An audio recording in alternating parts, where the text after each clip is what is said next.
G'day cocktail lovers.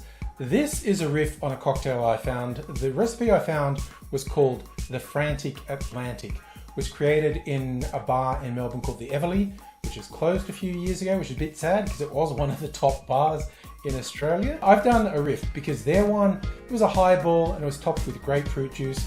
I don't like grapefruit juice and I rarely have highballs, so I thought, I'll do it as a smaller drink, just leaving out the topping of juice, and so I get to rename it. So I'm going to call it the Atlantic Romantic, which is a reference Australians of a certain age will get, a song by a post-punk new wave indie band called The Models, and I just thought, why not? The original recipe had Pisco, and I thought of taking a bit of an Australian turn with this. I have this, was a grape brandy, which is what Pisco is, and it was a collaboration between some Australian winemakers and a Chilean winemaker who'd moved to Australia and said, hey, let's make something reminiscent of the drink I had at home, Pisco. So this is kind of Australian Pisco, but you can't call it that because that's a protected name. So it's a grape eau de vie, unaged brandy, so it should fit just as well. Arguably, this is a variation on a Pisco Sour. I'm going to give it a quick taste.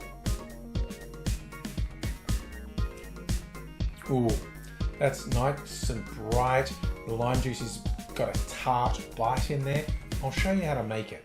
In a shaker, putting 2 ounces or 60 mils of Pisco, then 3/4 of an ounce, around 22.5 mils of Elderflower liqueur, and finally ½ ounce or 15 mils of lime juice. Add ice to the shaker, shake that for 10 to 15 seconds to chill and dilute the drink. I'm straining that into a chilled Nicanora glass. The Elderflower liqueur makes this an interesting twist on a Pisco Sour. So if you like a Pisco Sour, if you like sours in general, I think this would be worth trying. I get to call this by my own name. It's the Atlantic Romantic. Cheers.